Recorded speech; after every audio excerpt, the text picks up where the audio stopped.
out 25 feet, putting in landfill. The building beyond it is the Builders Building, really two buildings in one. The part closest to us was completed in the early 1900s. It was shaped like a square donut with a big atrium to get light and air into the building. But as time went on, it really wasn't financially or economically efficient. They were going to tear the whole thing down until Skidmore, Owings Merrill came up with a plan 60 years after the original to put on an addition, unite the two buildings with a 4-story glass mansard roof, and then it made financial or economic sense to leave the original facade in much the same shape as what you see. You can see the addition's not identical, but complementary, also tripartite design. And the next building I'm going to talk about on your left looks like it has oil cans up on top. It's one of 3 in a row by the New York firm Kohn Pedersen Fox, designed over a 15-year period for 3 different clients. However, it is awfully interesting today to see all this activity going on with the Riverwalk. This is going to be built out 50 feet. They had to get permission from the federal government to do this. The building with the oil cans up on top is a postmodern building. They like to have a bit of historic reference. So those oil can motifs are referencing the water towers on the older buildings, like the Jewelers Building we saw moments ago. In between is a bridge, which is contextual, tells us we're on the river. Underneath that, an urn that references Frank Lloyd Wright's Prairie Style. Over the door, a porthole. It's really an air intake grill. Ties in nicely to its neighbor, which also has those air intake grills at the base. Its neighbor with the alternating bands of green glass was voted the most popular modern building by the residents of Chicago. Shaped like a Japanese fan. Square along the street side, curved along the river. Kind of looks like a knife cutting through butter up on top. Then you have the offices behind the alternating bands of green glass, and at the base you'll notice there's granite. And that's because the elevated train runs right past the other side of that. The developer knew he'd never be able to rent out the space in the 1980s. So the architect put the mechanicals down below, covered it all up with granite. But by the time they got to the third Kohn Pedersen Fox building, right next to it, sometimes called the Lantern Building, it's white up on top with blue glass, we had better acoustical glass. This is 191 Wacker. So this time the architects ran the glass all the way down the facade past the train tracks. That is located on a historically significant site, which we'll discuss in a little bit. Wow, there's all sorts of activity going on here. These are barges bringing in, it looks like, some kind of pipes.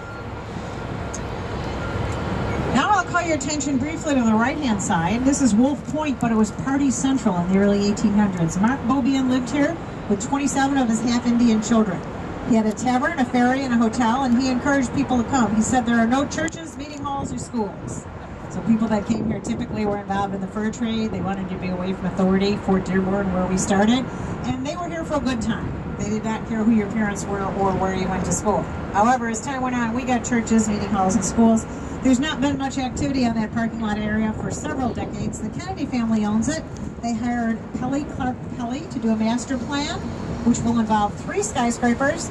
They've completed most of the first one here. This is going to be 50-plus story high residential building. Now the moniker for Chicago is the capital letter Y, which you'll see on the library and a few other things. It's based on the river. We've come up the stump of the Y. We're going to go up one of the arms, the North Branch. This was about industrial and commercial warehouses. As they moved out, it was about rats and rubbish and deserted warehouses. Today it's an example of what we call adaptive reuse or repurposing. It's a bit of a residential corridor. So we like to say from warehouse to our house. Oh, on your left, this is a new building. This is going to be 50-plus stories high. It goes right over the trains. Those portholes are venting air from the trains. There's going to be a park on the top of the air grates, and that is a commercial building.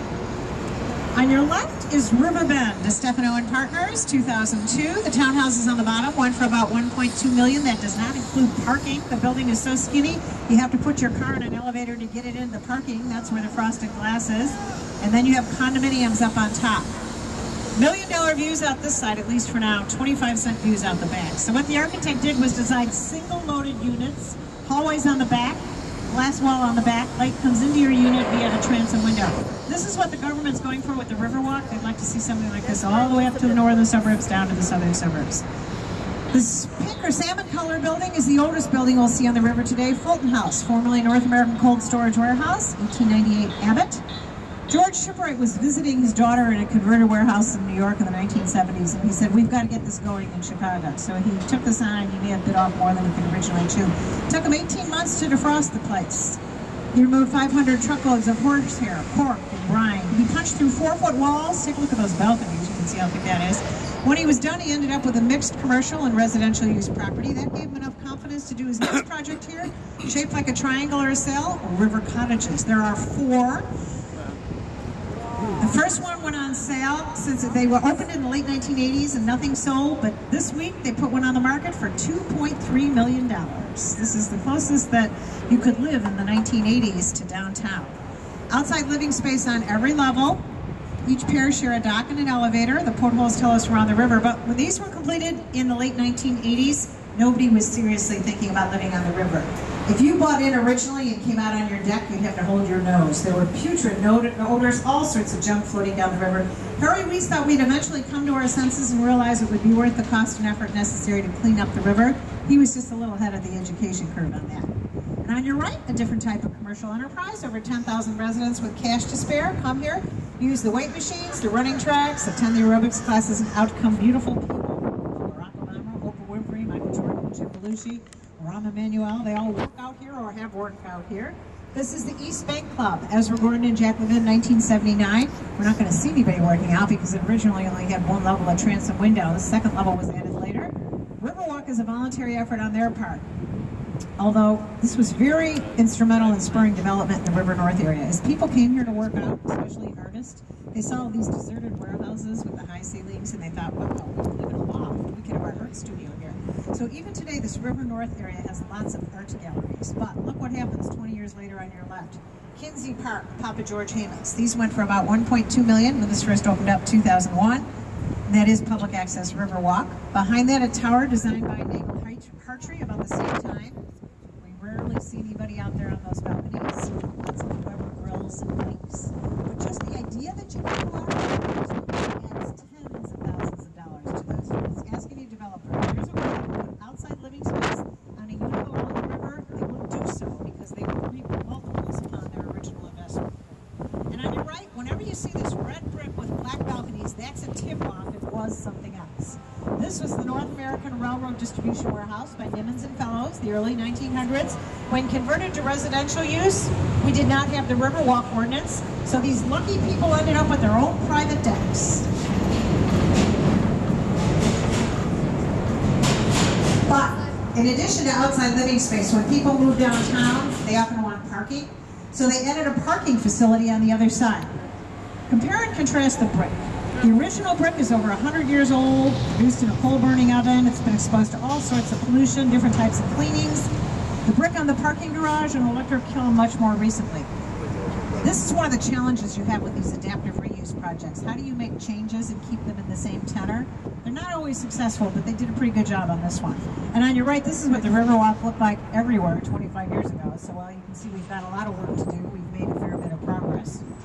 Continuing on your right with the green glass, we have Park Place, Solomon Cordwell Benz, 2002. Notice how these architects angled out the windows to maximize views of the river and dyed the glass green to acknowledge the color of the river.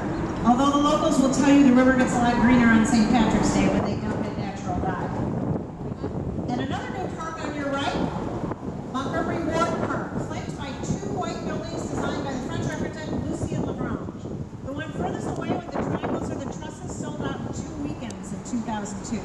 So the developer begged the architect to design the second one. It looks like it's got a ladder of balconies. Many architects don't like to design balconies. They claim it shreds the facade. But Lucien Lagrange worked them into the shape of the building with the triangles or the trusses. And coming into view for about 10 seconds in the distance between those 2 buildings is the John Hancock building with triangles or trusses going up the side. Many people feel that Lucien Lagrange was influenced by the John Hancock building when he designed his 2002 building, and he could well have been. He was working at Skidmore, Owings-Merrill when the Hancock building was being designed and built. But he said he was also influenced by trusses along the bridges. Triangles or trusses are an efficient structural technique that reduce the need for columns. Take a look at the top of that 2002 building. That is not the penthouse. Those are mechanicals. This building is all about transparency. The architect wants you to see the structure of the trusses, and he wants you to see how the building works.